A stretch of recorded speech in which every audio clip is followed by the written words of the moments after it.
Hey, how you doing? This is John, and welcome to John's Long Box. It's Sunday morning. That means one thing. That means Sunday comics. So, for those of you who are new, those don't know what I'm talking about, I'm John. I have many long boxes filled with comics.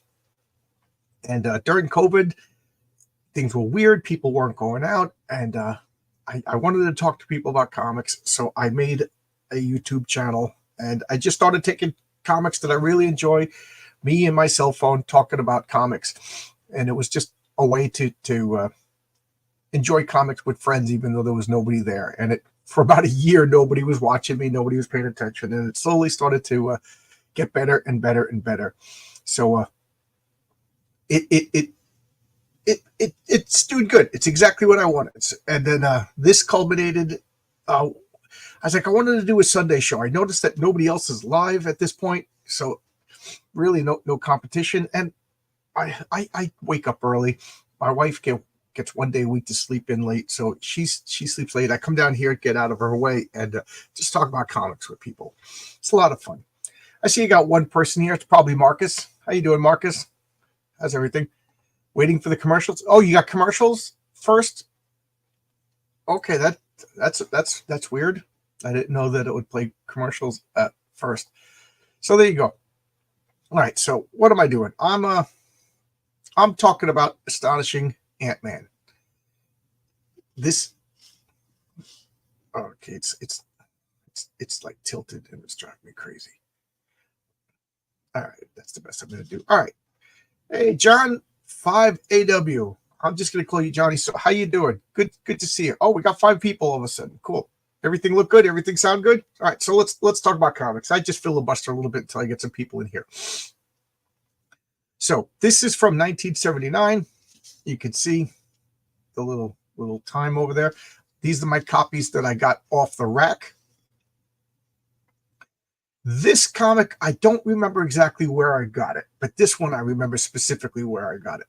So in 1979, it was like, maybe there was comic book stores, but to my knowledge, there wasn't any comic book stores that I knew of. So I was, you go wherever you go, you just pick up the comics off the spinner racks. You go to 7-Eleven, you go to there was a lot of stationery stores. Are stationery stores things anymore? Like stationery stores were stores that sold like cards, oak tag, tape, like school supplies, and they also sold like cigarettes and lottery tickets and things like that.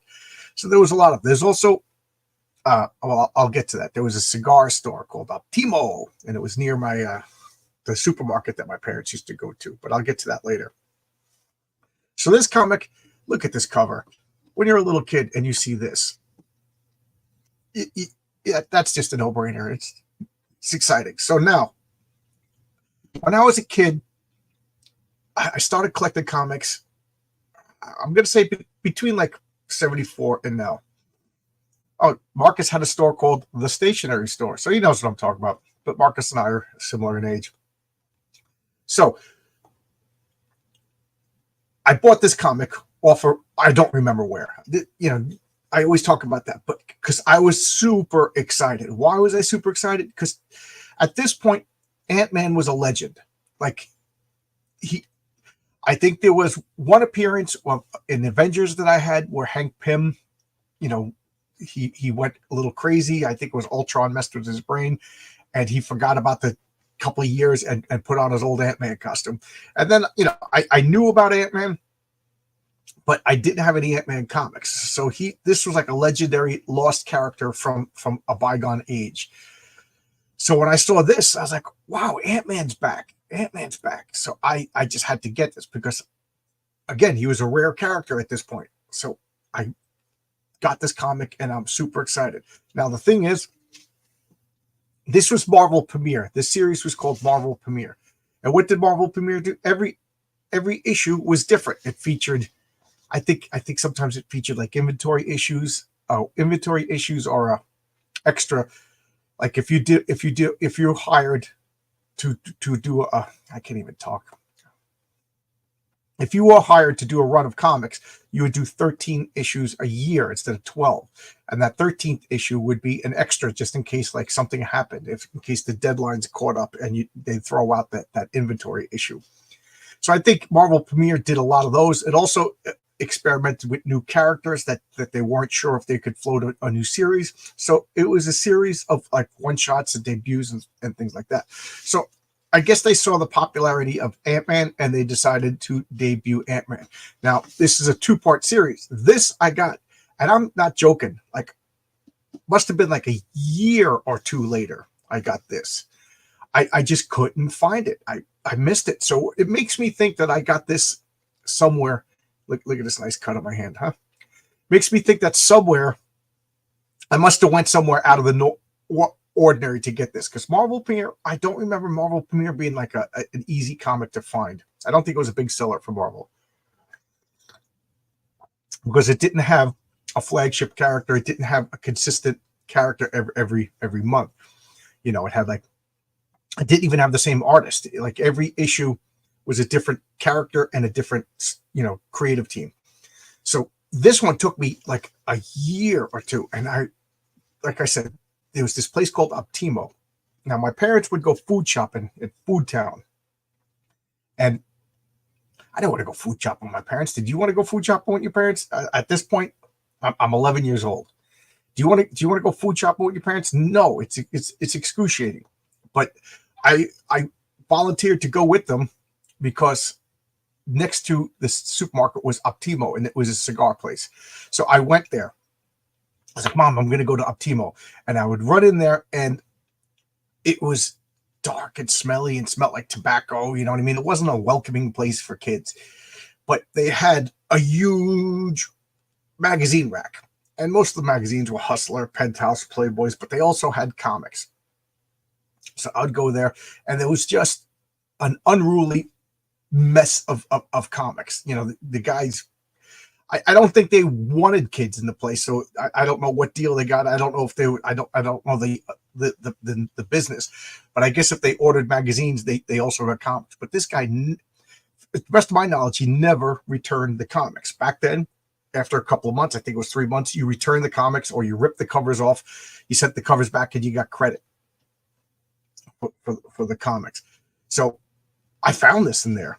I was like, oh my God, part 2. And that happened a lot. There was a lot of comics, like Avengers 165, my favorite Avengers comic of all time. It took me years later to get Avengers 166. I think I didn't even get it 166 until comic book stores opened. So this was so satisfying to finally read the part 2. And I read, and these are off the racks. This shows you how like meticulous I was as a little kid, and keep in mind, I also got these before I even knew about Bags and Boards. I didn't know about Bags and Boards until a comic book store opened up near me. So before I open this up, I will address the comments. We got Haldir. Haldir throwing my link to my comic book campaign. We Heroic Tales #1 on Fund My Comic. Just as a heads up, early warning, I'm trying to launch the Kickstarter for Heroic Tales #1, and it will have a variant cover by Michael T. Gilbert. I'm not going to give it an exact date, but I will say sooner rather than later, and I will have a launch party on my channel. Okay, all right. Marcus says, "Hail." Waiting for commercials. So, Marcus, did you see commercials before? Because I don't know. That's good. I guess I'm making money, right? I got to make money. Yo. We had a store called the Stationery Store and the Corner Store. Yeah, the same thing happened to me in Westchester. I got 47, but I didn't see 48 for a while. Okay. Yeah, I wonder if they did a low print run. What do I know? All right, so let's check out Ant-Man. Just look at this great cover. Just look at that great cover. That is just so good. Just so good. Oh, we got Pops. How you doing, Pops? Good morning. Yes, you saw commercials. Oh, good. Good for me, I guess, right? sorry, Marcus. I got less than 2,000 subs. I need every penny I could get. I was in 8th grade when I bought Marvel Premiere 47 at my local IGA store. I love it. Oh, yeah, this is such a good comic. And that's another thing about my channel is, for the most part, I only showcase comics that I like. If you don't see the comic on my channel, you could pretty much assume that A, I didn't like it, or B, I just don't have it. You know, obviously I can't showcase anything that I don't have. And I very rarely showcase comics that I don't like, because, and if I do, it's for a reason. Like I showcased Secret Avengers #10 a long time ago. That's one of my funniest videos, if you ask me.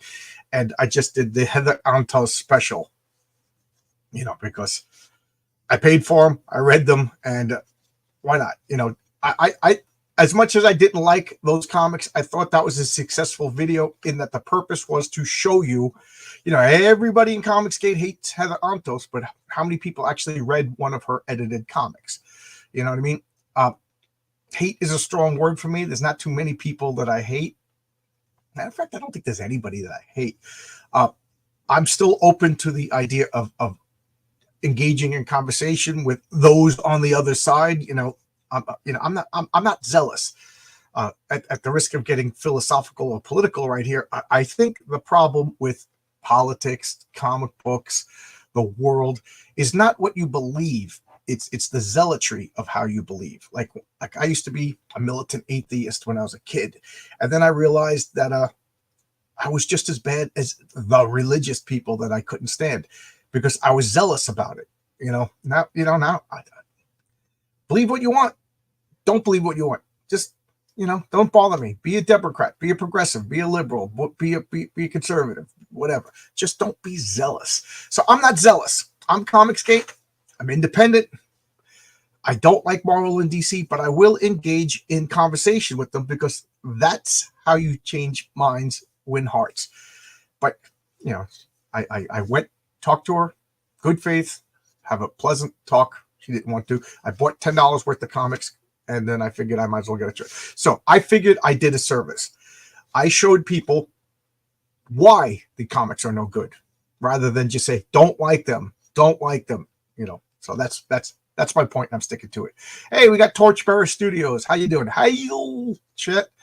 Genuine Comics, Dave Brink. How you doing? Genuine Comics, Dave Brink. I love his comics. Can't wait for the next Perfect 10. I can't wait for the next whatever. What are you gonna do? Sleeper Agent next? You know, so good. Oh, and as I say, Marcus throws up the link. Sign up for Perfect 10 Book 5 and Power Trip Book 2. I don't have Power Trip. I think I got to get that. I think I got to get it. I got to get it. When I become a fan of something, I become a fanboy, which means I just buy it sight unseen. So Genuine Comics, boom. To me, Dave, where are you getting? You're in Netherlands, right? So at the very least, not to be wrong, I will say that he's in Europe. So this is a guy who's in Europe making American superhero comics better than most American superhero. You know, it, as of right now, it is my favorite independent superhero comic book universe. I think Dave will understand. So without wasting anybody else's time, let's open up this comic. So we open up to a great action shot. Boom. Splash page. Ant-Man. Oh, let me turn my light around. So I turn the light one way when I don't have a comic, because I don't need the light shining on my forehead. But it's good to illuminate a comic. So look at this splash page. You're telling me you open up a comic book and you see that? You don't want that, especially when you're an 11-year-old boy. Oh my God, that is just awesome. You know, you see Ant-Man's in it. He's moving, he's punching, he's muscular. You know what I mean? I love these nameless goon costumes, the cross villains. And what's going on here? Why is Ant-Man interrupting a surgery? And why is this surgical bed unnecessarily complicated? You know what I mean? It's like, how far away is she from the patient?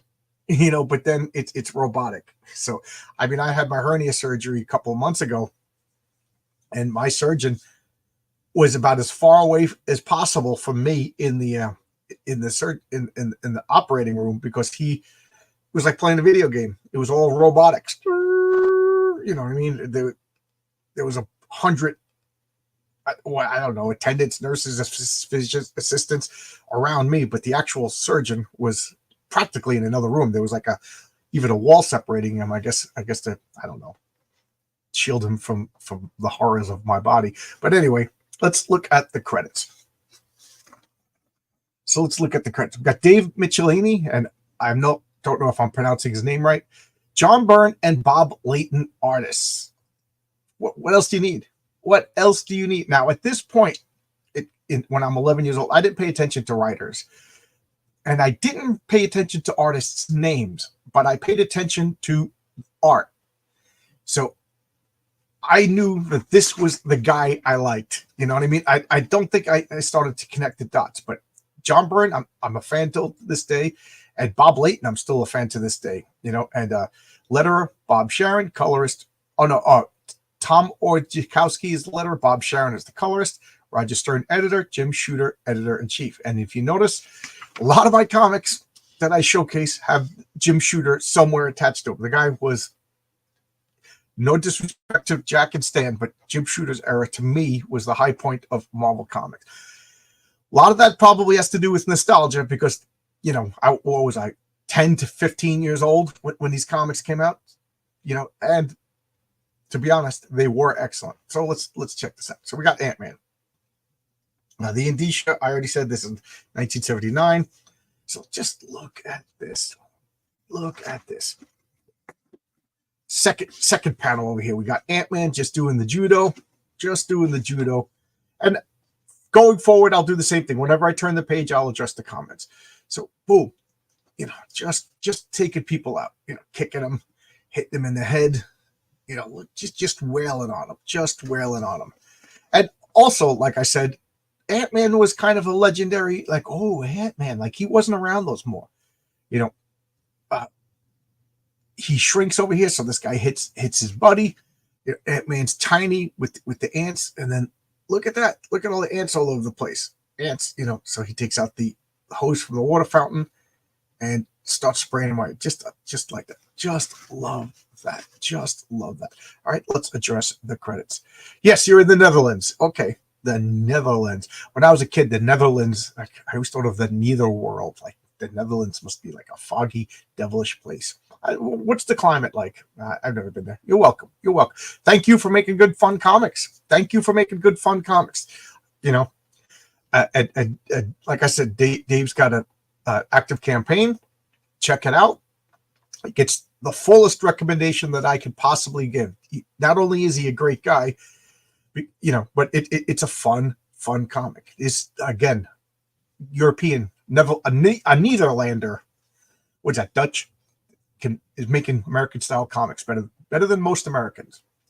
Look at those good old Marvel comics. Fantastic stuff. Who knew we would ever fall? I know. Oh, my God. I know what you're saying, but this comment made me sadder than it should have. I don't know. I'm turning into an old emotional sap these days. But I remember my father. My father was the harshest, not mean, but 7 kids, worked a lot of it overtime. You know, Italian guy. You know, he had to put the crush down. You know what I mean? We had 4 troublemaking sons and 3. Oh my God! My father used to say my sons were trouble, but I understood their trouble. He goes, my daughters, I can't fathom the female mind. He said my sisters used to drive him crazy. And then he said I never gave him a lick of trouble. So I got that going for me, which is nice. And because I was always sitting home reading comic books. My older brothers was just troublemakers.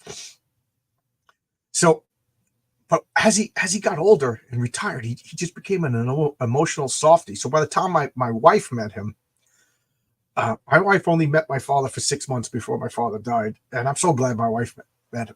But he was just an emotional, you know, cry. And I think I'm getting to that point in my life. They say in your 50s you're the happiest you've ever been. So I'm pretty happy, and I think that. So when I read this, I'm so long-winded. When I read this, it got me a little sad. Yes, who would have thought that I would have fallen out of love with Marvel? You know, whoever. I remember I had a couple of like existential crises. I'm 14 years old. I'm still reading comic books.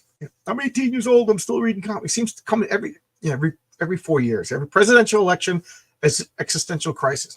You know, and then, you know, even in college years when I was broke, I still had money for comics. You know, I would scrimp on food, but I still had money for comics. Like, it was that important to me. And now it's going on 10 years where I haven't been getting Marvel and DC because I quit in 2015. So Dave, yeah, holy moly, you know. The credits mean that Byrne did layouts, not full. Oh, did I miss that?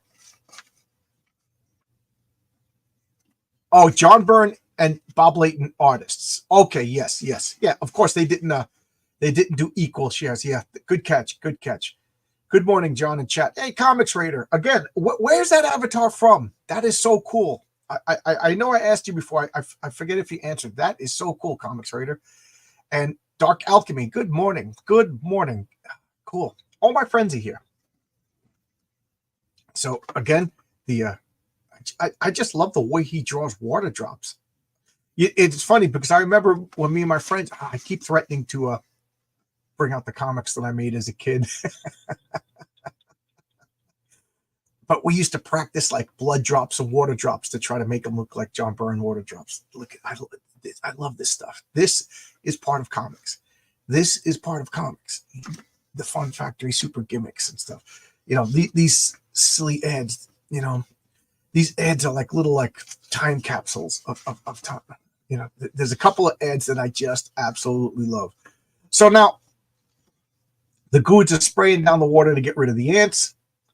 Ant-Man is pushed outside the door, and I love this. This helmet has like a little plastic shield that extends down to give him a limited supply of oxygen. And I didn't know what this thing was in front of his mouth, you know, this part. You know, I just didn't know what that was as a kid. And then later on, when I started getting older comics, featuring a lot of, you know, Scott Henry Pym Ant-Man, you realize that it was a speaker. He would talk into that and it would amplify or, you know, transmit it into so people could hear it because he was tiny. I just love that. I just love that. So now he's like, I've given too much to give up now. So what are we doing? Could you see in this panel right here that it's rounded? So you notice that the panels are square. And now that the panels are rounded, that's just a comic book code. And again, that's something that might be a little unintuitive, but this is a flashback. So now, boom, we're going to flashback. So we started in media res, in the middle of the story. And then we got a logical break period to tell the backstory. So what is the backstory? Scott Lang. And again, this is not the first appearance of Scott Lang. First appearance of Scott Lang was in the now I don't know if they meant it but I will say I think David Michelinie and John Byrne did that. That was or maybe that was George Perez, but I think it was David Michelinie. It was the first appearance of Taskmaster, and I think it was Avengers 187. And I know Marcus will you know fact check me, but that was the first appearance of Scott Lang. He was a electronics tech. But it made sense. Not that Taskmaster would hire him, but Taskmaster, you know, was making henchmen and things like that. Taskmaster was completely different than they do in the movies. Surprise. So anyway, Scott Lang is going up for parole. He's going straight, and the warden is telling him, "I believe you. I'm setting you up. Interview with Stark International." That's right. He was working for Stark International when we met him in the Avengers 187. That's my story. I'm sticking to it until Marcus corrects me. And he's leaving. And here, just total 70s. Look at that wide tie. Look how wide that tie is. And then in the 80s, ties got super skinny. And now ties are normal as far as I'm concerned. And then we got Cassie over here. First appearance of Cassie.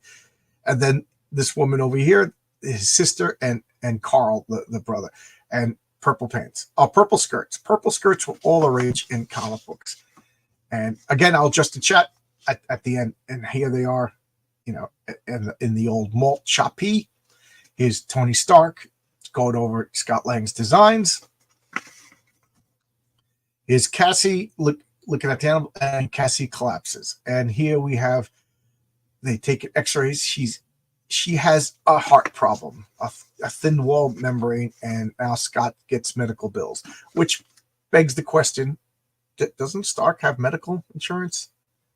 Doesn't Stark have medical insurance? He could afford billions of dollars to make Iron Man armor and repulsor beams and everything like that, but he can't give Scott medical insurance.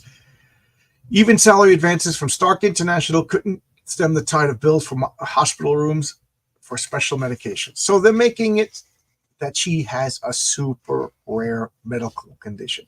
Now, did she have medical conditions in the movies? I forget.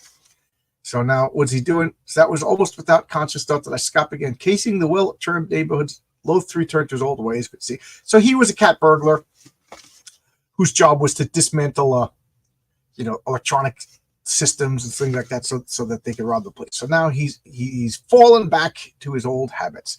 And let's address the comments. So, okay, it's from the panel of Brian Polito's Undead Number One Chaos Comics. Oh, cool. Yeah. Brian Polito's a class act. I messaged him a few times, see if you would come on the channel. I don't even know if you've seen my messages.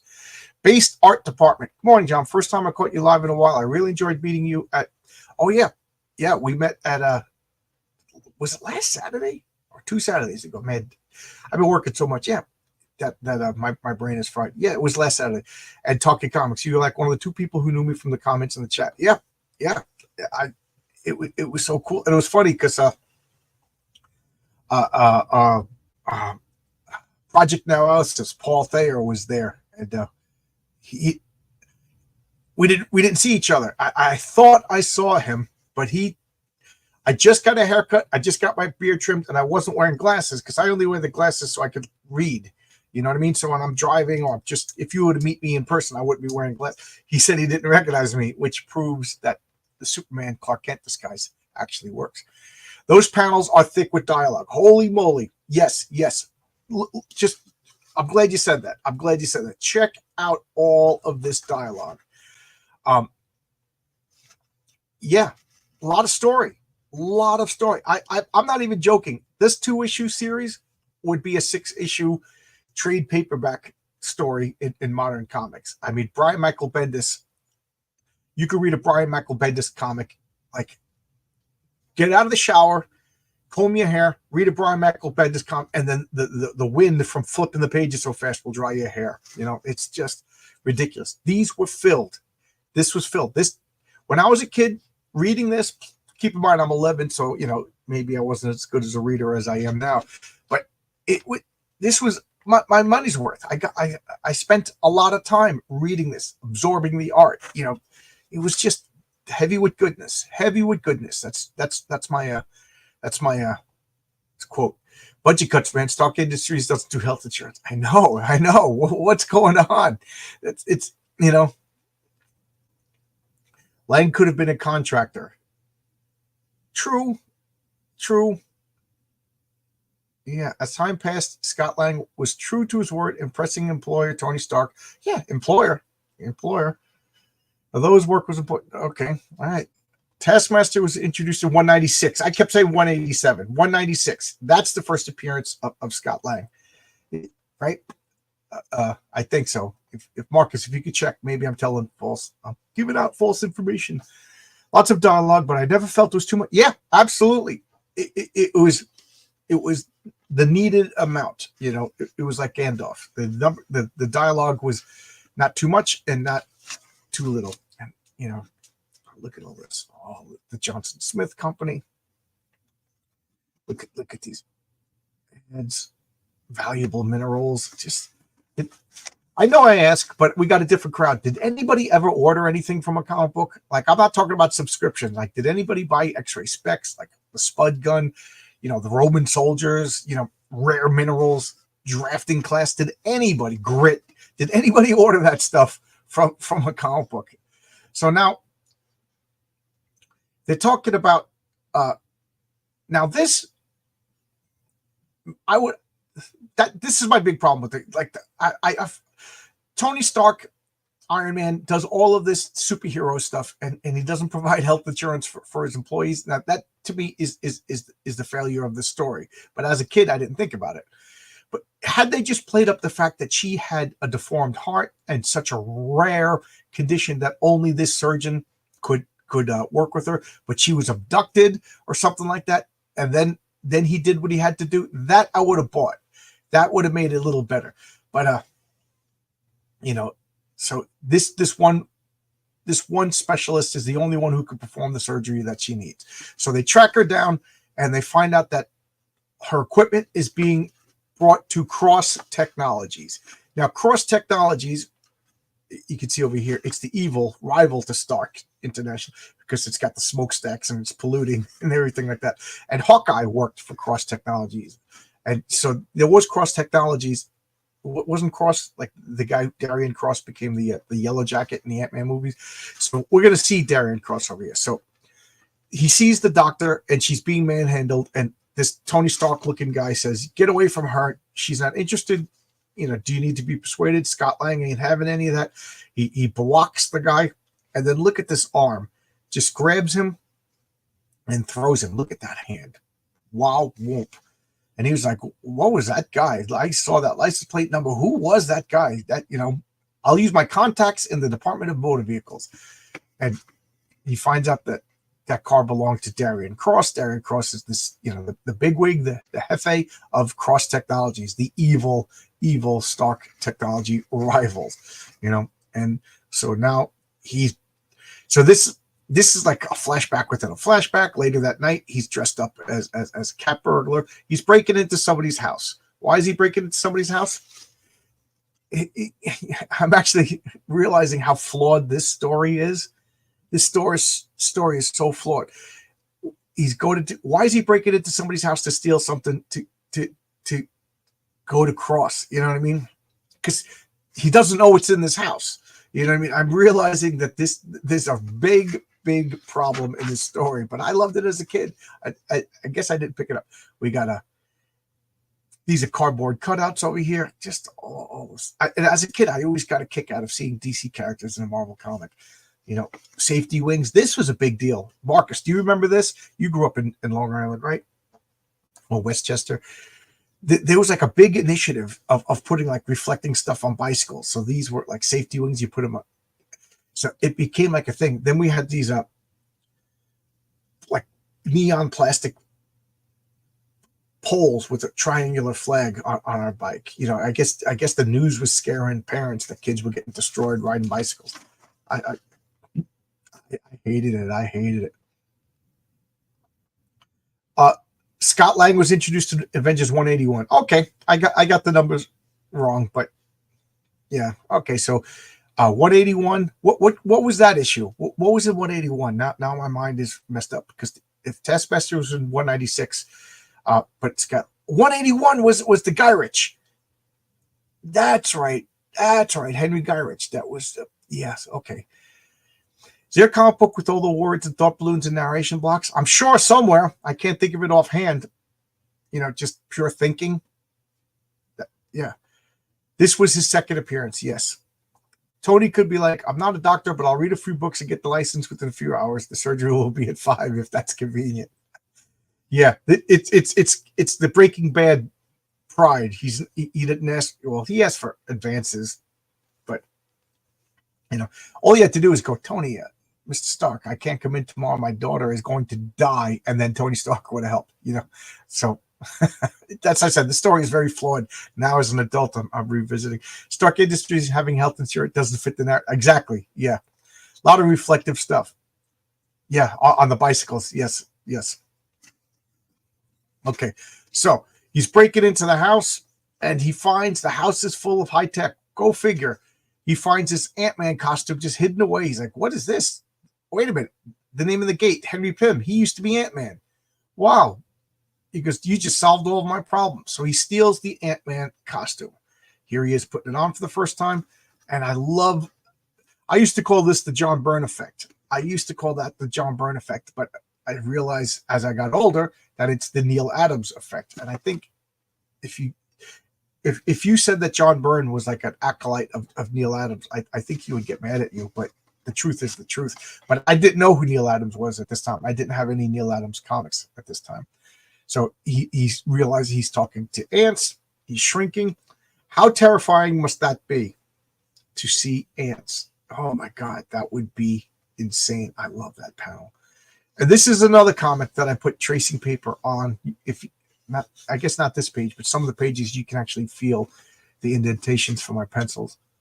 Like the ants are coming at him, and he's like, "Wow, look at this! Look at this!" And flying ant. Now, how long would it take by flying ant to get someplace? You know what I mean?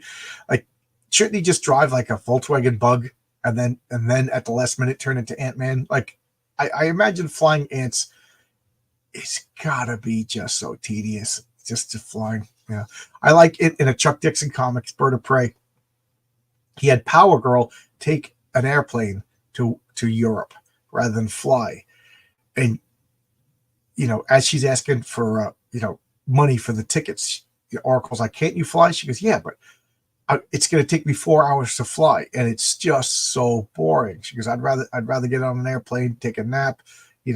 I'll fly if I have to, but if I could do it at my leisure, I'd rather take an airplane." So here he is. He's saying goodbye to the ants. I just love this effect. I love that effect, and I love the shiny. And he's going in. So again, the story is so flawed. What is he going to do? He's going to go in as Ant-Man and steal the surgeon.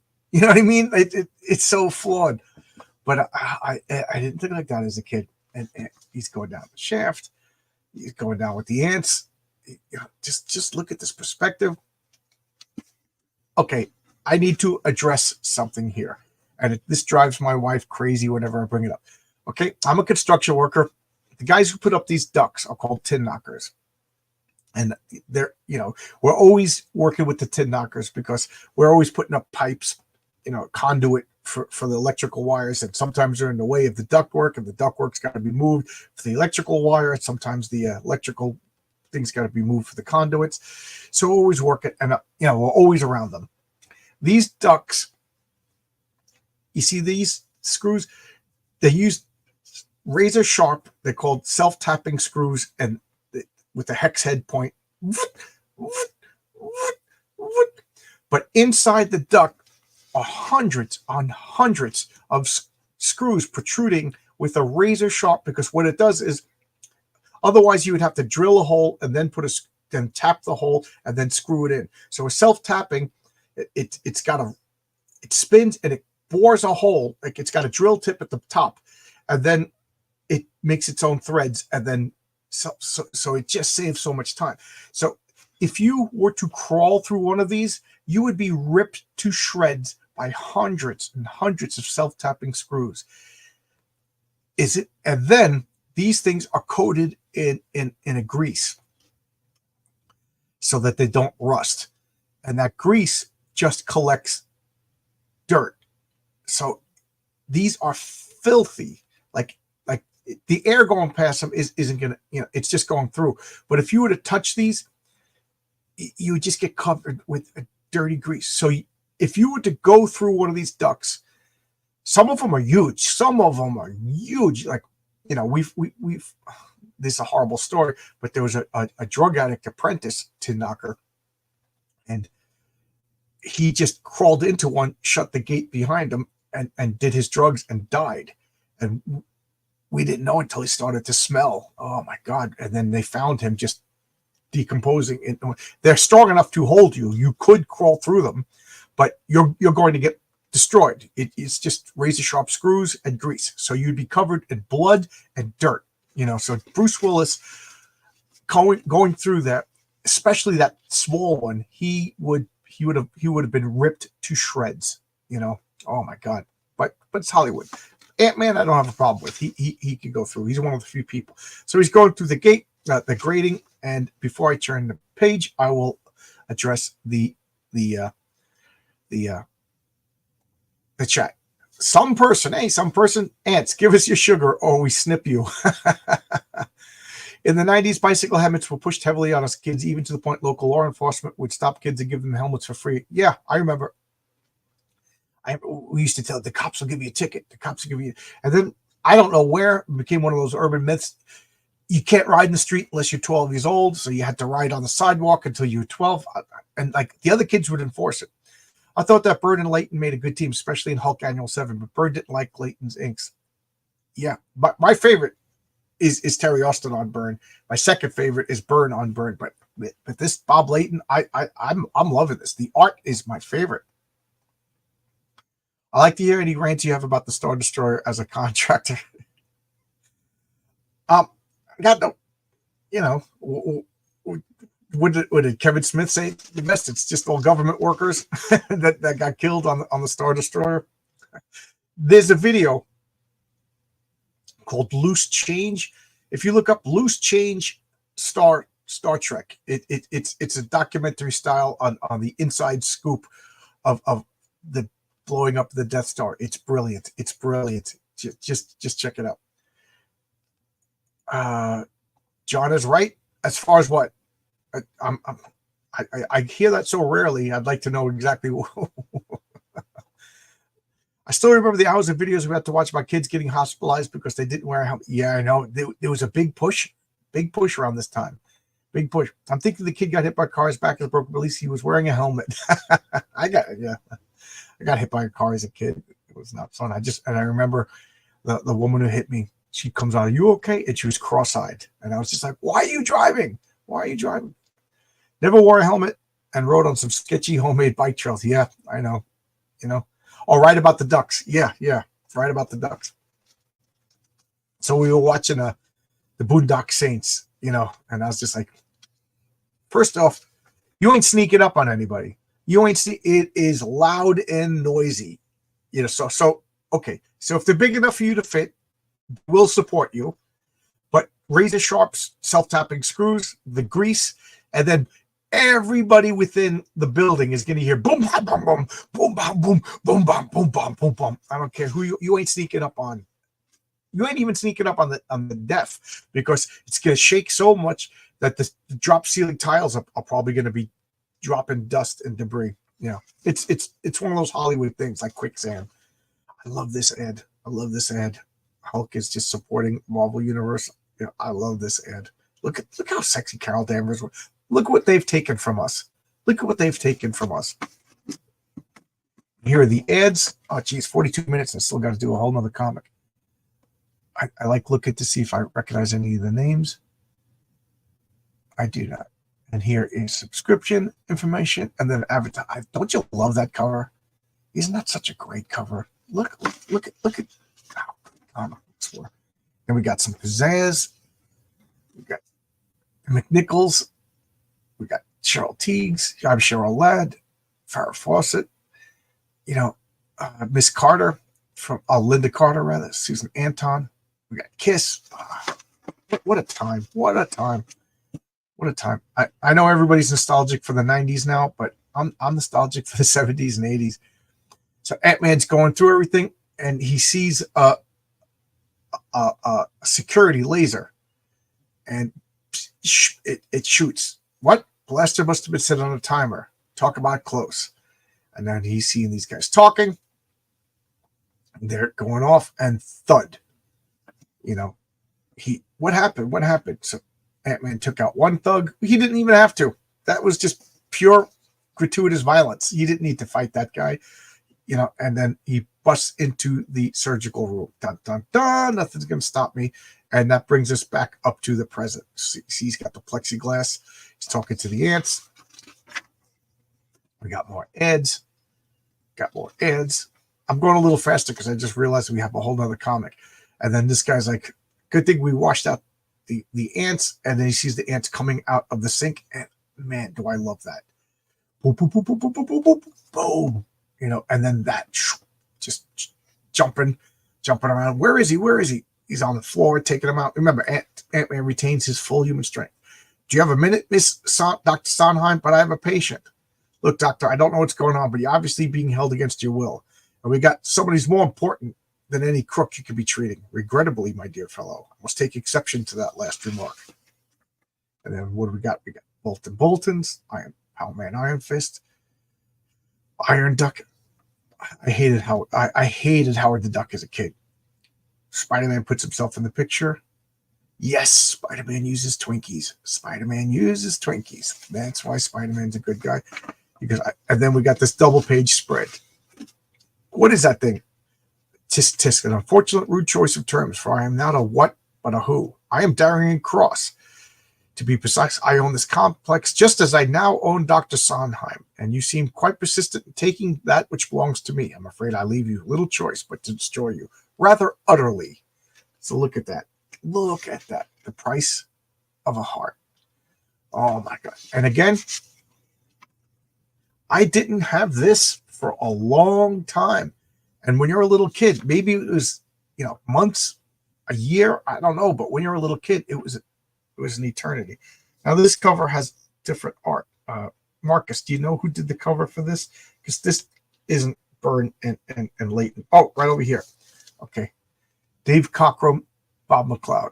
So there you go. This different cover. All new. So there we go. Let's address the chats. Hey, Grey Wolf. How you doing, Grey Wolf? Lol. I'm wondering if you ever seen any comic books about the Earp brothers. I may have to do one now since I just found out they're fourth cousins. Wow, I didn't know that. And no, I have not seen any comics about them. And even if there was comics back then, I probably wouldn't have, because I avoided Western comics. I didn't like Western comics as a kid. Now I love Western comics. 90s comics are overrated. I'm not going to argue with you. I did a showcase on some comics from DC in 1993. Just so bad in every possible way. I'm not gonna. There was some good stuff in the 90s, but the 90s wouldn't. I don't know. I think we have selective memory. Just like, it's funny. I just said to my wife, when I first moved out here and we were building the house, I used to drive out to Nassau County. It was like a 45-minute drive on Saturday nights and play games with my friend Jen.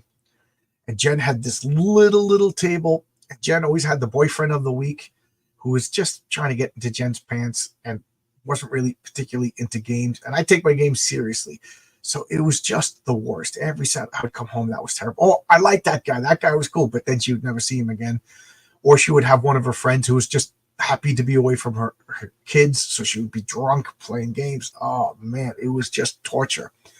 And it's funny, just like 2 nights ago, I was like, I miss driving out to Jen's house on Saturday nights and playing games. And my wife goes, you used to complain.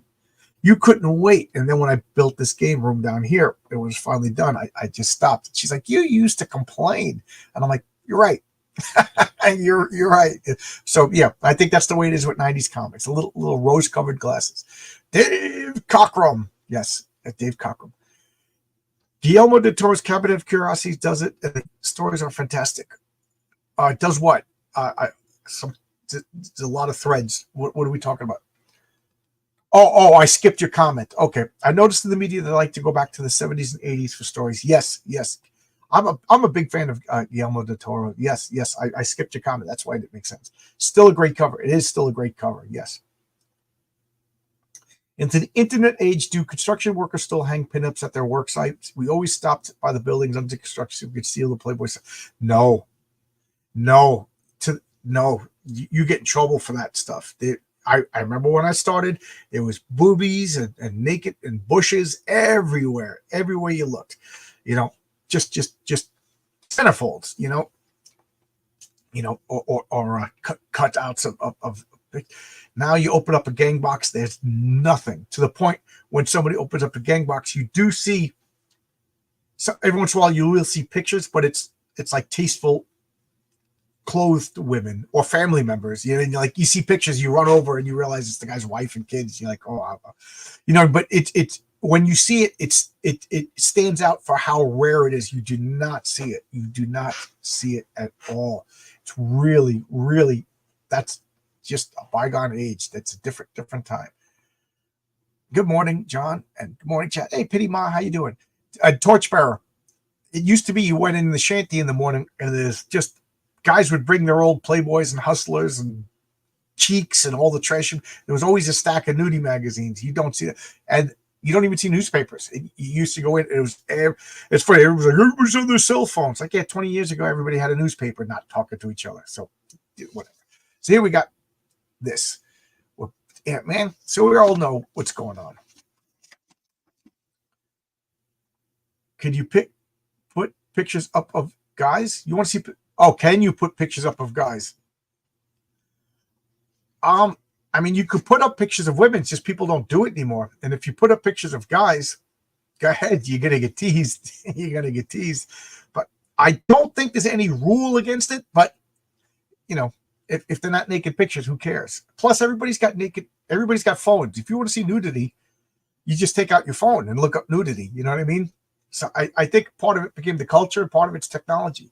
You know, and you do see, especially the young apprentices at coffee breaks, they're like going through Twitter and looking at, selfie nudes and stuff like that. So the phone has taken place of the pictures. Cheeks, I love those funny name mags. Yeah, Jugs, Cheeks. The 70s and 80s porno magazines. That would be like a whole documentary in itself. And there was a series of like Netflix movies set in the 70s porn era. Me and my friends when we were 18. I said I was sleeping over his house. He said he was sleeping over my house, and we just went to Manhattan, down to Times Square, pre Giuliani. So it was just a filth hole, and we went to the peep shows and everything 18-year-old boys want to do. Oh my God, so scared. I I could go on for an hour about the events of that night. I didn't do anything wrong, but there was fights. Guy got stabbed. I was just like, I am never going to Manhattan again. If there were any men, I expect pictures of Norm Abrams holding a plank of wood. Hey, Jolly Green, how you doing? Oh, okay. I read that wrong. I get what you're saying. To be honest, there aren't a lot of women in construction, and the women that are in construction don't put up pictures of men, if you get what I'm saying. Okay. If there's a woman in construction, I assume that they're hitting for the other team unless I know otherwise. Like right now, there's a girl in my crew who's happily married and she's girly girl. She wears a pink helmet. She talks about the Golden Girls.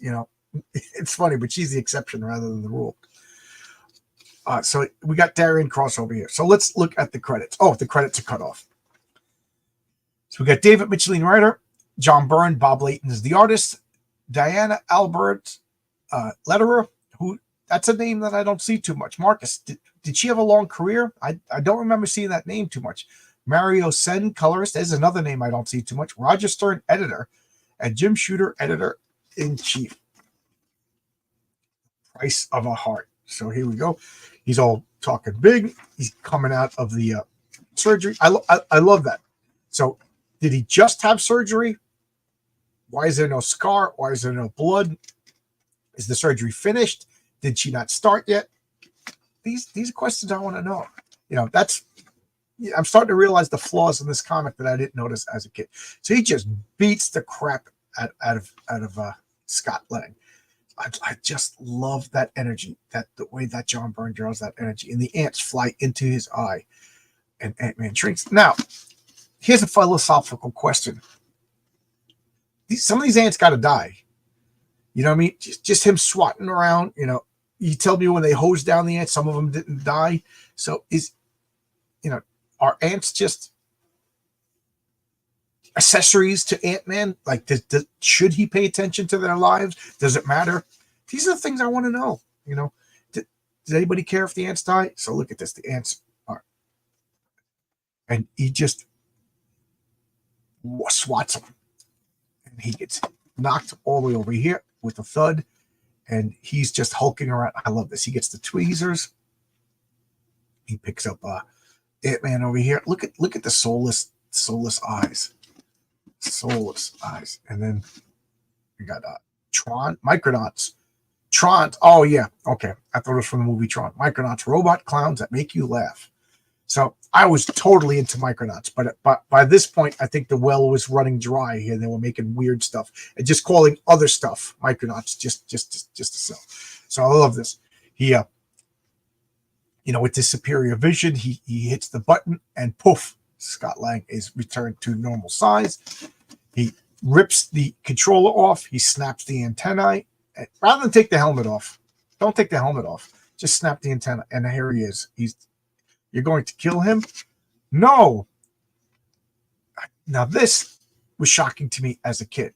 So he snaps she goes, there, my costume buffoon will no longer attempt to take you from me. You're going to kill him?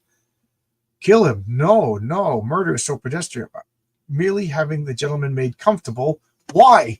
Why is he making him comfortable? I got to turn the page. Oh, okay. So they don't. Did I skip a page? I'm merely making him comfortable. Okay. So why? Why is he making him comfortable? Well, we will address the chat. I remember Diana's name in comics, but many girlfriends and wives were colored. Yeah, yeah. And a lot changed names. Like Glynis Oliver became Glynis Wynn, and Louise Simonson was originally Louise Jones, and there was a few others that married bullpen people. Byrne does great Hulk-like characters. Byrne does great comic book characters. I just love John Byrne. John Byrne and George Perez, to me, are the two best superhero comic book artists. I guess you could throw in Neil Adams in there, but I'm talking from my lived experience. Ants were born to die for the queen. There you go. Okay. In a way, Ant-Man is the Stalin of the ant world, sending soldiers on the Stalant.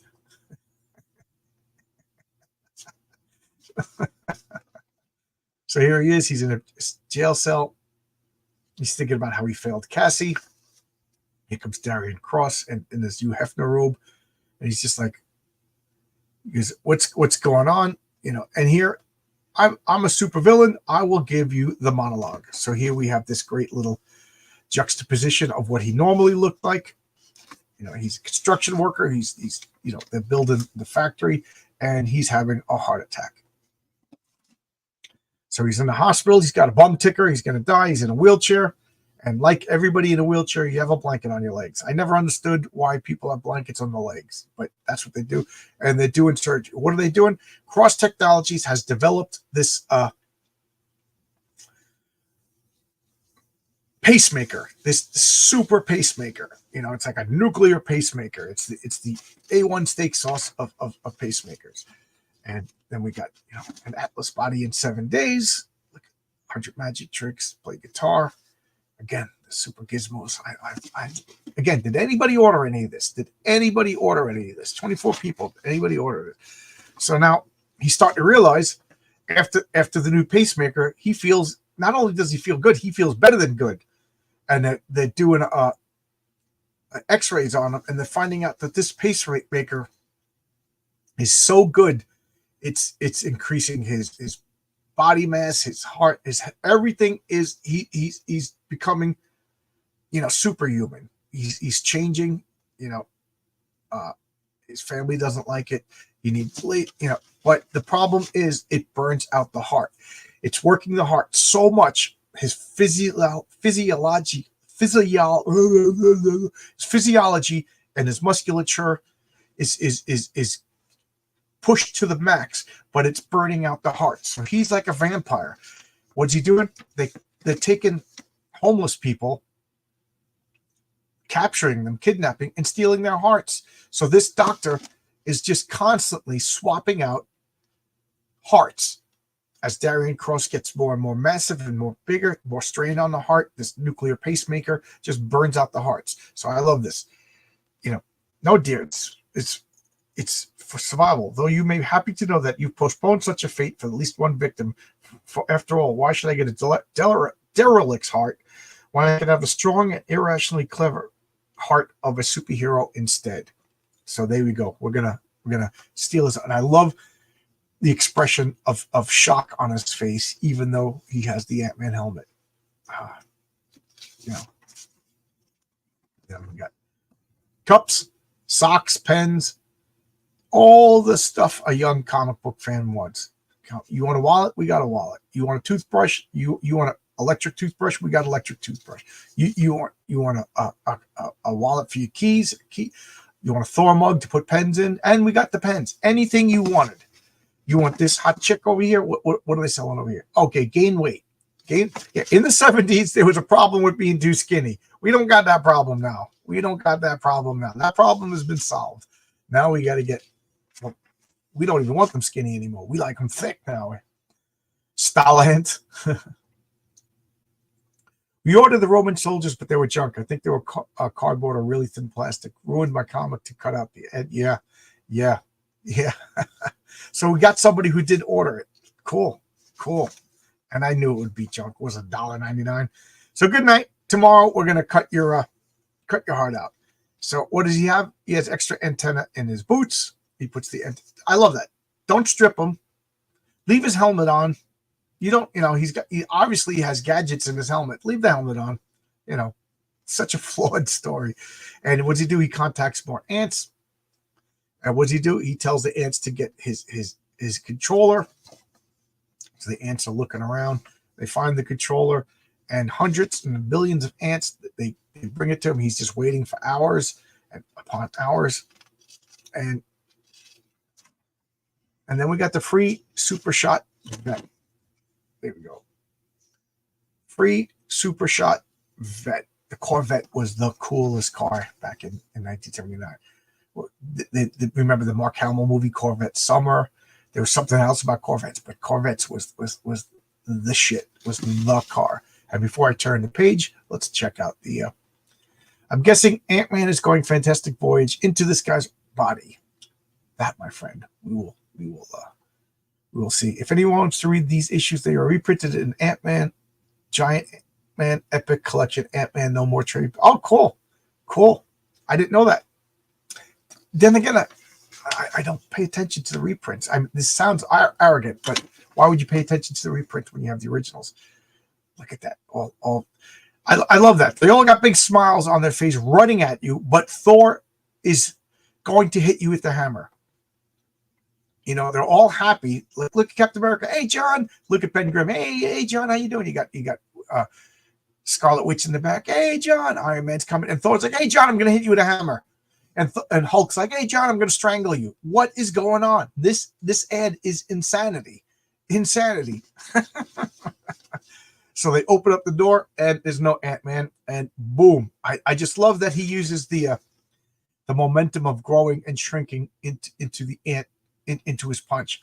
And it's funny because in my role-playing game, would there be a video if I didn't mention my role-playing game of Villains Vigilantes? It's the game I play. It's not my game. I don't own the game. But they actually had shrinking powers, and then there was supplements that you could go online, and other people came up with house rules of how to add this velocity and everything like that. It was really, really cool. So Ant-Man is summoning ants, and he gets the flying ants, and he named her Emma. That was just like Scott Henry Pym named one of his ants, and then Scott Lang. Marcus, do you remember what the name of like the ant was that Henry Pym always rode? We got these sailplanes. Just the like balsa wood planes. So now they're flying around, and she's about to do the surgery, and boom, cheap shot, taken by surprise, hits Darren Cross. Remember, Ant-Man has his full human strength. And does anybody remember the Saturday Night Live skit with it was Hulk's birthday or Superman's birthday, and all the superheroes showed up, and Garrett Morris was Ant-Man. I is Ant-Man. I shrink down to the size of an ant and retain my full human strength. And Hulk and Superman go, oh, full human strength. Ooh. So here's a boom, supercilious flea. And I remember struggling to read that word balloon. Supercilious flea. Supercilious flea? Supercilious flea. Like I just didn't know how to read that over and over again as a kid. Womp. Villains and Vigilantes should pay you. Yeah, I'm their biggest cheerleader. That's why I'm so happy that Scott Bizarre gave me permission to use the V&V stats on my cards. So ants come to me. Anthony was the name of the ant's name in the film. That makes sense, Anthony. But anybody remember what the ant's name was in what was it, Tales to Astonish? So I love this. He flies. He goes underneath Darren Cross. He goes to grab him. He's just making a fool out of him. And Darren Cross is like, boom, he collapses, and he's dead. What happened? Dr. Sondheim? Because what happened? I didn't hit him this hard. I didn't even think I could hurt him because you didn't, not directly. You see, when you interrupted that last operation, I was able to replace Mr. Cross's old heart rather than implant a new one. The old one was already worn, and with the strain of the fighting, well, I know I'm a doctor. Sniff. I'm supposed to save lives, not end them. But I just couldn't let this horror go on. Sniff. All of those innocent lives, the donors. Don't worry, Doc. You did the right thing. And if it's any consolation, I know a very special life that only you could save. So she put an old beat up old heart back into Darren Cross's body. You know, kidnapping and forcing a doctor to be your personal surgeon, that's pretty dangerous. You know what I mean? Like they could F you up if they really wanted to. Here we got more ads. We got grit. Be a draftsman. Be a draftsman. You're just sitting around. You don't know what to do with your life. Comic books got you back, man. Comic books got you back. So let's address this comment. Some person, I found it strange when he was Giant Man. Shouldn't he still have normal human strength and collapsing from his own weight? Yep. That is something that I explored in my role-playing game. And if I make it long enough, I will explain the people whose bodies change, like stretching, shape changers, like, you know, people whose density changes. So what happens in my game is, to make sense of it to me, is in my game, Orichalc is this golden material. It's gold-like. Everything that glitters is not gold. And it started out as gold, and it was somehow through Lie lines. When there's a Lie line, that's cool. But when two Lie lines cross, a nexus is formed. And the more Lie lines that cross, the bigger the nexus, the more power that is created. And if there happens to be any gold in that Lie line, it becomes empowered, and it transforms into Orichalc. Orichalc being this non-existent fictional metal that was invented by Plato's, when he said the Atlanteans used Orichalc and blah, blah, blah. So Orichalc has this ability to break down realities and weaken the universe. And so what happens is, if you possess Orichalc for a couple of days or less, depending on how powerful it is, you get exposed to other dimensions. And one of those dimensions, you could actually receive power from this other dimension and get superpowers. It's one of the main ways to get superpowers in my superhero world. I gave you spoilers, but who cares?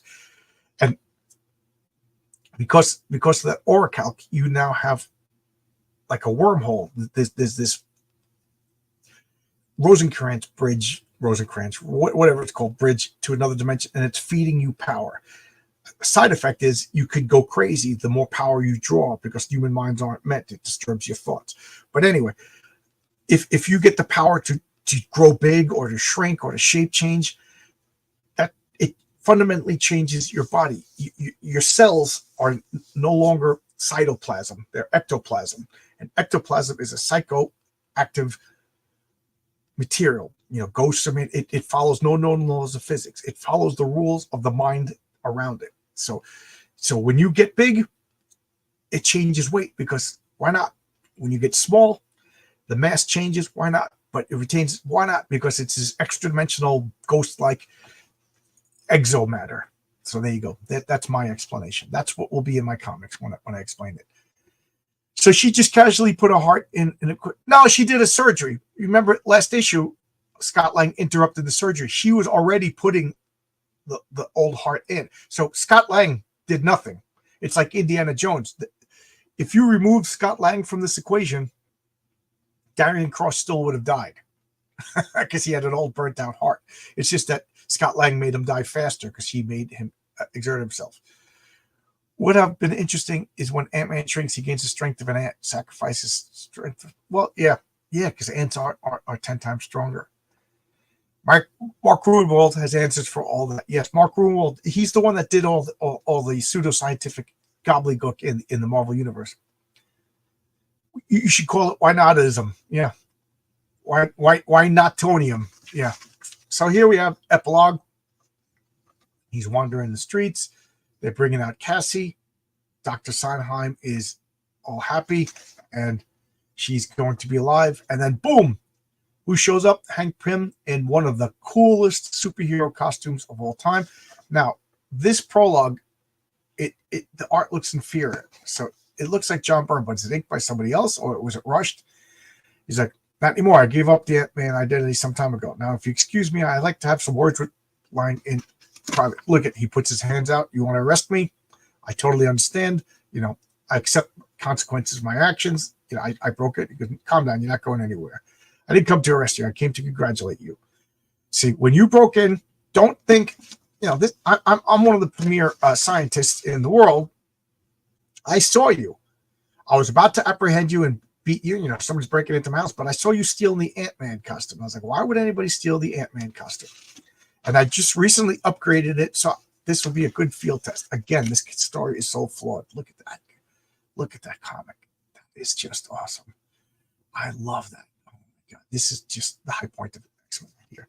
And then we got Spider-Man with the hot shot and Spider-Man Twinkies again. Spider-Man's the man.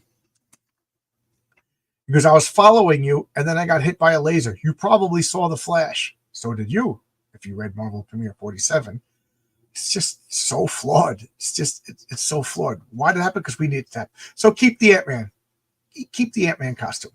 See ya. So yay, I'm a superhero now. I'm Ant-Man. There we go. Then we got the Three Stooges as a henchman fighting Man-Wolf. And let's look at the I just like to look at the names. Any names that I recognize? What was that name? Janice Henry. Dominic Dillway. So I don't recognize any of these names. There you go. Toy Soldiers. Toy Soldiers. Cash for prizes. And the Spalding ad. Look at that ad. There's that Street Ball.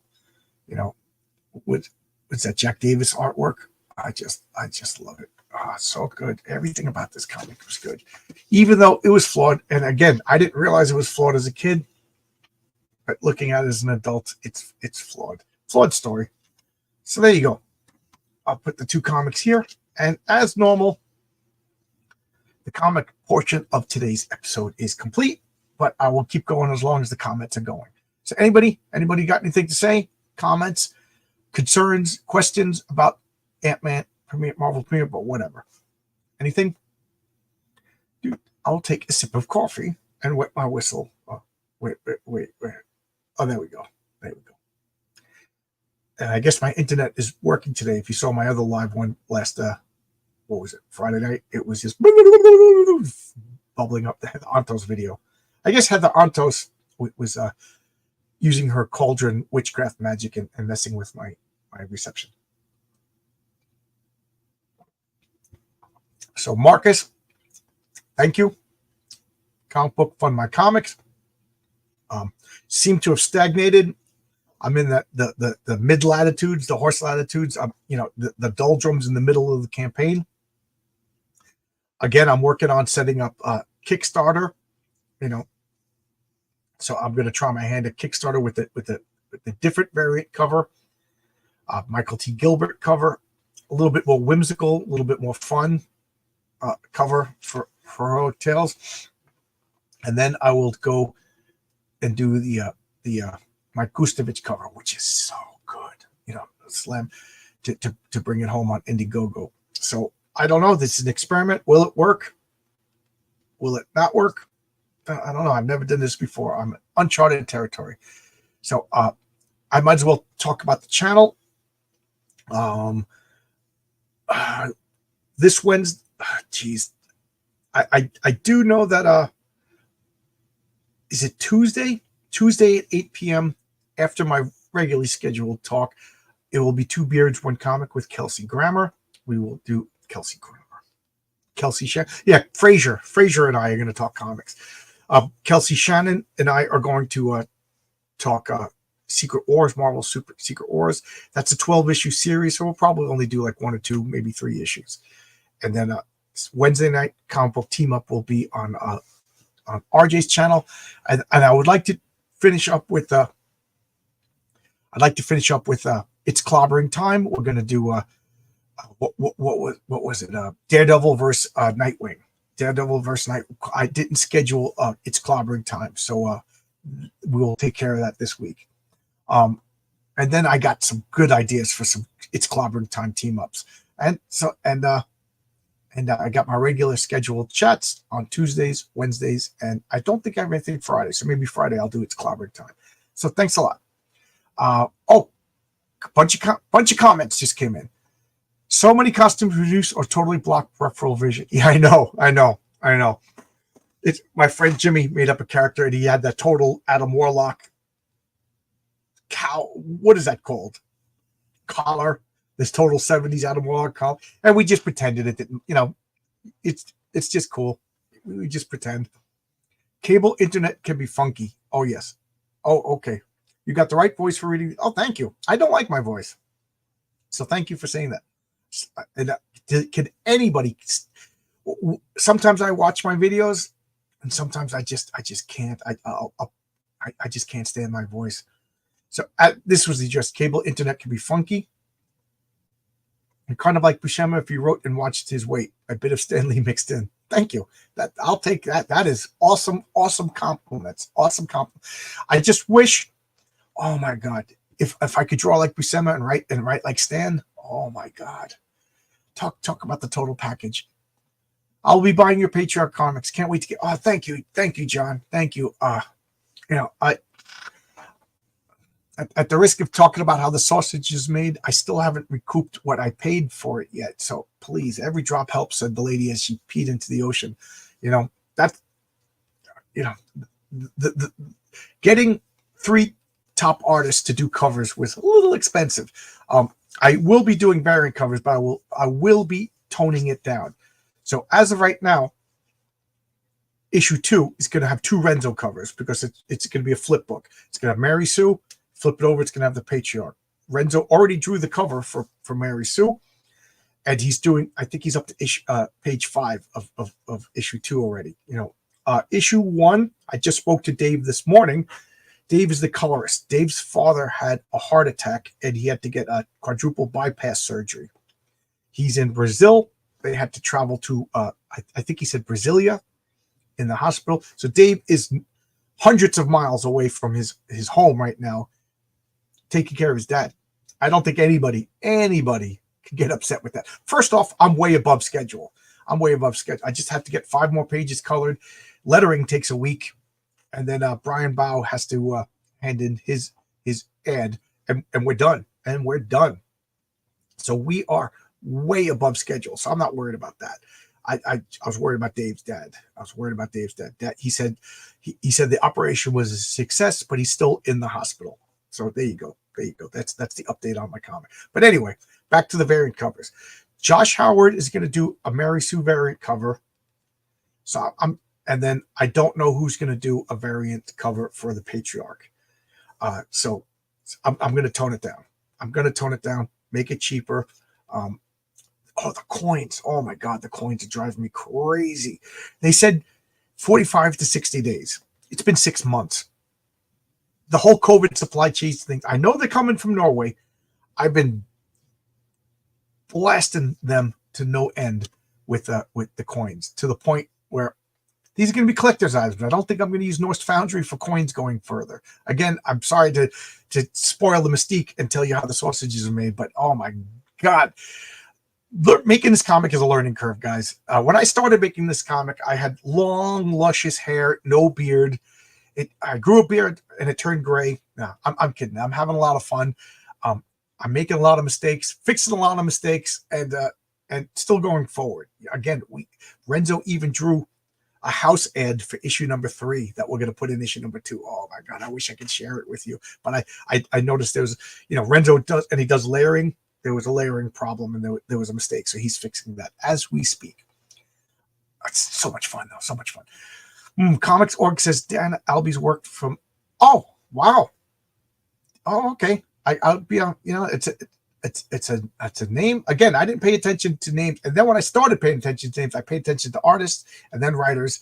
And this sounds mean, but I don't mean it mean. I didn't really pay attention to the letterers or colors for a long time, except for like Titania Wood. Oh my God, something about her colors I really like. I want to say thank you, John, for all the content you make. I've been an Indian Underground comic fan for years, but I'm branching into Big Two for the last. Oh, cool. So, Comic Trader, so you're reading current Marvel and DC. Maybe you could come on the channel and tell me what's actually good. You know, I don't want to know what's bad. I ain't got time for that. So if you're interested, and if I'm interpreting what you're saying correctly, maybe we'll come on the channel and let me know what are some good stuff. That's a good idea for a channel. Maybe I'll do an open, and you're welcome, Comics Trader. And thank you for the comment. Your videos have really helped me discover all these wonderful comics out down on my local comic shop to read and fall in love. Oh, thank you. Wow. See this. I know it sounds trite, and I know it sounds like I'm BSing you, but it's not. This is what I started the channel for, to talk comics. I always wanted to have a dialogue. Like I didn't think I was going to have live chats and Kelsey Shannon coming on and things like that. I thought it was going to be me talking about a comic book and then 600 comments talking about comics. And as of right now, I'm still small enough that I can address every comment directly. So if you comment on my videos, I will respond.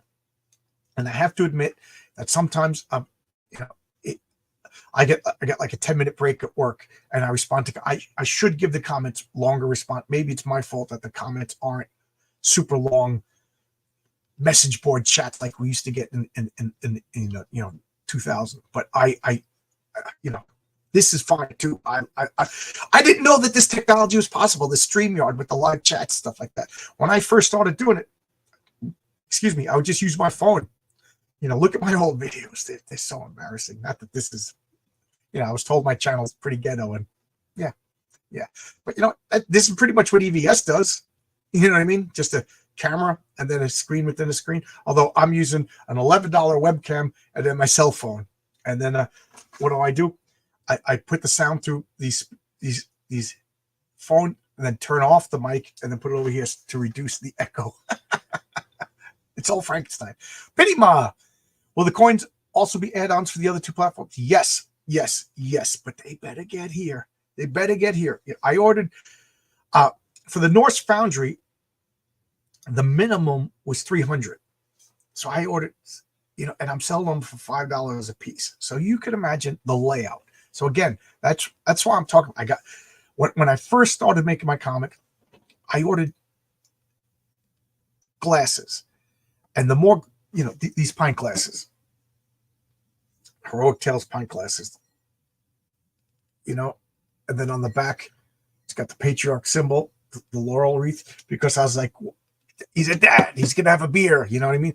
So and the more you ordered, the cheaper it got. So I'm like, if I order a lot, they're cheap. So I got 72. So I got 72 of these glasses, and I sold a few before I even went live. Notably, Haldir bought one. A couple of my friends at work bought them. So I sold, I think I sold 10. And one of them went all the way to Winnipeg from New York. Fine. My wife packed it up really good. So but you can imagine that bill. And then I ordered 300 of these coins, and I'm selling the coins for $5 each. So obviously they're not $5 a coin. So you can imagine that was a couple of $100. And this was before anything. Then, factor in the price of the of the artist, the colorist. I hired one colorist, and then I wasn't too pleased, and I feel really bad because I think I gave bad direction. So I went back, got another colorist, recolored. The lettering is perfect. There was something. I tried out a bunch of people for the backup story. So I tried out 4 people. That was only 1 page a piece. I don't really care. That was a lot of fun. But you know what I mean? I made some missteps. So this comic is a lot more expensive. I hired some big names to do fake ads, and I'm still doing that because I want to put these mock ads in the comic. So yeah, so a lot of it was just enthusiasm. Matter of fact, one person told me, I'm not doing this. I had another idea, and he goes, I'm not doing it. I know how much you spent on the comic, and I'm expensive. I would love to do it. I'd love to work with you, but I can't in good conscience make your comic book more expensive. Maybe in a future issue. And he's absolutely right. He was absolutely right. Good looking out for me. So I'm not going to mention names, but so he's absolutely right. You know, and he goes, maybe if you selling your comic for $25, which I went with 10 because I think comics should be affordable. And I have faith that over time, I will not only make my money, but I will make a profit. I'm not one of these SJWs. I have to make a profit. Let's be realistic. You know, don't worry, guys. I'm not making any money on the comic. No, worry, guys. I'm not making any money on this comic. I'd be happy to come on the channel, talk comics sometime, both modern. Oh, yeah. Thank Comics Freedom. That is awesome. Awesome news. So I've been talking for an hour and a half. The anal retentive, which is nice for what my wife calls me, well, has to get to 1:30. So I 5 more minutes as I scratch my foot, and I will be off to the races. For those of you who know me, on every other Sunday, I drive to Queens and take my next door neighbor. She's a woman. I think she's 95 years old. She outlived all of her. I take her food shopping. I've been taking this woman food shopping for 10 years. And, you know, I used to do it after work during the week, but now I can only do it on the weekends. It's like an hour drive, take her food shopping and put her food away and then drive home. It sounds mean. It's excruciating. It's excruciating because I got to drive to Queens. Traffic is insane. Then once you get into Queens, there's never a parking spot by this complex. And she's 96 years old. So it's like she can't walk. So I have to, so I have to find either there's a spot, which never happens, or just pull in front of a stop sign. I walk her to the apartment, then I get the groceries. Then I got to go find a spot, walk back. Yeah, God, it's just torture. But when I moved, you should see the look and panic in this poor woman's face. She's like, "Who's gonna take me?" She doesn't know how to order. She's 96 years old or 95 years old. She doesn't know how to order. She doesn't have a cell phone. She doesn't know how to do any of these things. So that's what I do. So I don't have like Sundays free. Sundays that I'm telling too much of how the sausages are made. Every other Sunday is when I do my writing. So I only get to write once every 14 days to write comics, you know. So there you go. Yesterday I spent the entire free time. Why am I talking about this?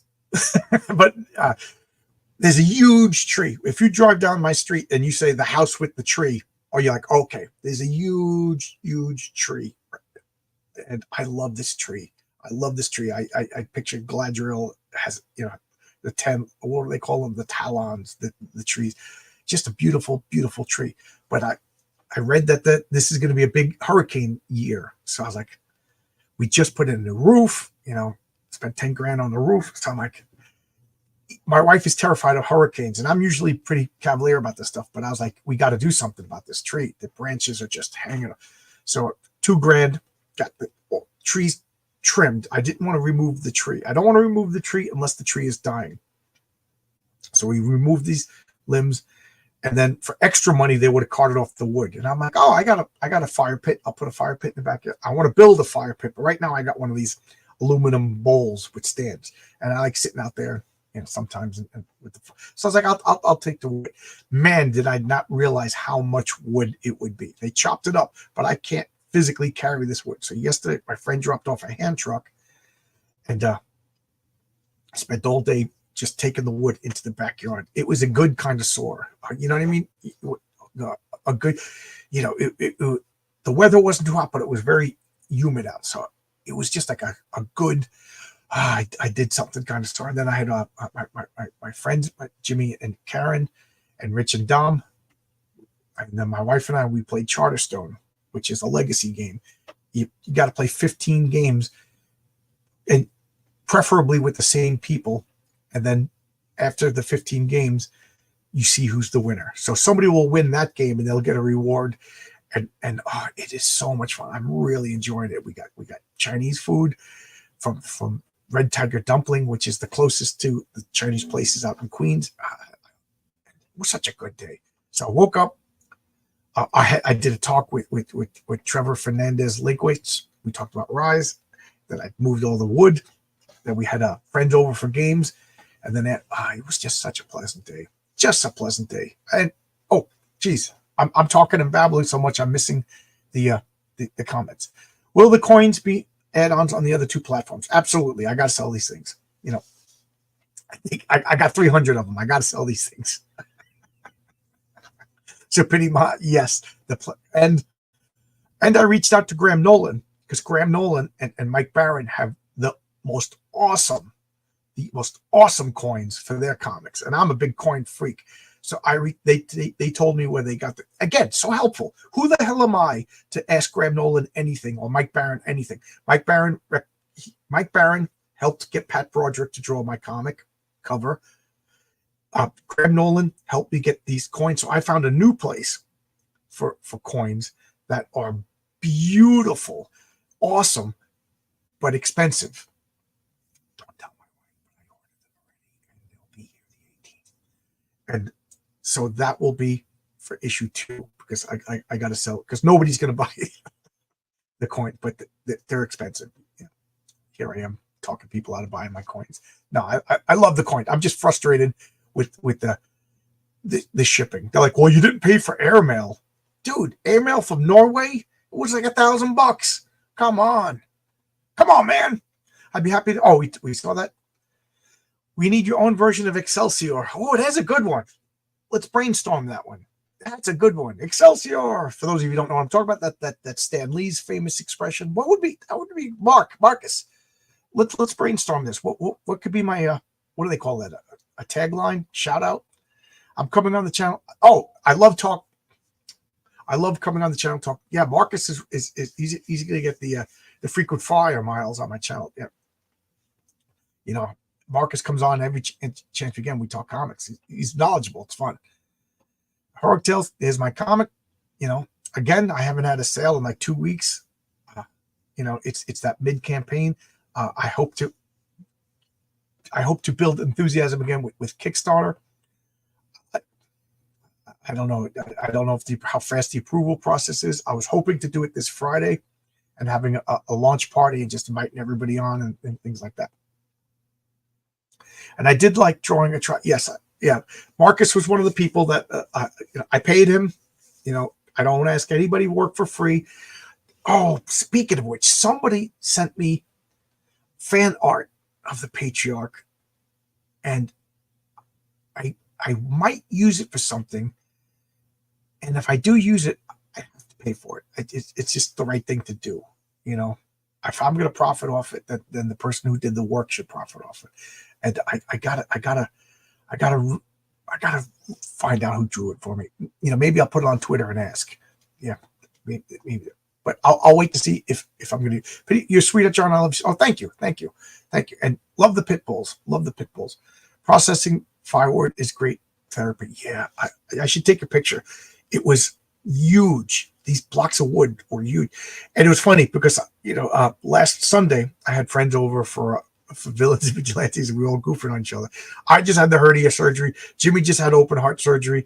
Roy just had open heart surgery. Scott had a spinal fusion surgery, and Dave, the youngest of them all, he's just like, yeah, I think he has a problem with his knee that he's just like, yay, oh, my back hurt. So we're like, anybody want wood? And they're all just like looking like, I don't want to pick it up. I just had surgery. And then Roy and Jimmy took the hugest piece that Jimmy wants to make a little table out of it for his wife. Oh, Torchbearer Studios, it was you. Okay, cool. Yeah, I love what you drew. And I know the Don of the Don, he drew one too. And my buddy Anton drew one, and somebody else drew one. But yes, Torchbearer Studios, yours is the one I'm thinking of. I'm actually going to get it colored too, and use it for something. So keep in touch. I don't want to abuse your kindness and take advantage of your time and talent. That's not right. So if I do use it for anything, I will reimburse you. Okay, absolutely. You could send me a better scan. Absolutely, you could send me a better scan. The better the scan, the better. The better the scan, the better. How's that for? Yeah, Marcus drew one too. Yes, Marcus drew one. Marcus, I think you were the first. I forget if it was you or Anton. Anton Griffin is a guy I know in real life who's trying to make it into comics. So he was like, "Oh, you're making a comic? Let me draw your character." And and he was just like, "Don't pay me, just put it out there." So I'll put out Anton's picture again. And then it was funny, like 3 months later, because I don't like that, and he sent me a different one. He's like, oh, people are actually looking at it. I don't want them to think that I draw that bad, but it was great. It was fine. So I gotta go. I know Ellie, the old lady, she's probably waiting for me already. Even though I tell her 2:00 and then get there early, she's probably, old lady. This is like the highlight of her 2 weeks. She sits there and watches TV and then goes food shopping. Nobody visits her. She has no kids. She has no relatives. Her husband's gone. It's not my story to tell, but what a story! A story in sadness. A story in sadness. This woman's life. Now, before we go, just something I noticed. Okay, check this out. This will end on a funny note. Still only 35 cents. You know what that means? That means DC already raised their prices. So comics were 35 cents. So that means DC already rose their prices. And then next month, 40 cents. 40 cents. Now, 40 cents was perfect for me because my mom would give me $1 lunch money. And it was 10 cents for a pizza bagel. It was 25 cents for a pizza bagel. So 25 is 50 cents, 10 cents for chocolate milk. And then I would have 40 cents left for a comic book. So 5 comic books a week and 2 pizza bagels and a chocolate milk every day. That was the life. What else did you want? See, I'm 11 years old. I was in 6th grade. What else did you want than two pizza bagels, chocolate milk, and a comic book every day? Oh, that was the life. That was the life. Little did I realize that I peaked at 11. She's probably sharper than Biden. Oh, yes. She's sharp. She's sharp. She's nasty, and she's mean, and she takes everything the wrong way. But what she fights with me, if I'm late, she yells. But what am I going to do? What am I going to do? All right, I have a thing for old people, soft spot for old people, and self plug. I will have issue number 5. I will have a comic about let's just say a superhero with Biden's problems. Okay, if it doesn't break your heart, then A, you have no soul, or B, I'm a bad writer. But that's the goal. All right, but I really do get to. I have to get going. So hit the like button on the way out. And this sounds bad, but I have the ability to receive super chats. I have the ability to have memberships. I don't like. I feel like a cam girl when I say that, but every bit helps offset the cost of Heroic Tales. Have her back, Heroic Tales. I don't even think she could read. I literally don't think she could read. I think she's functionally illiterate, but that's neither here nor there. But I got to get going, guys. It was great talking to you. Sunday Comics. I used to say Sunday Comics was my favorite thing on the channel, but I got to admit, something about 2 beards, 1 comic, hanging out with Kelsey, that, but it's kind of mean to rate everything. But I love this. I love the interaction with everybody, 24 people talking. Oh, my God, so much fun. So much fun. All right, but I got to get going. Bye-bye.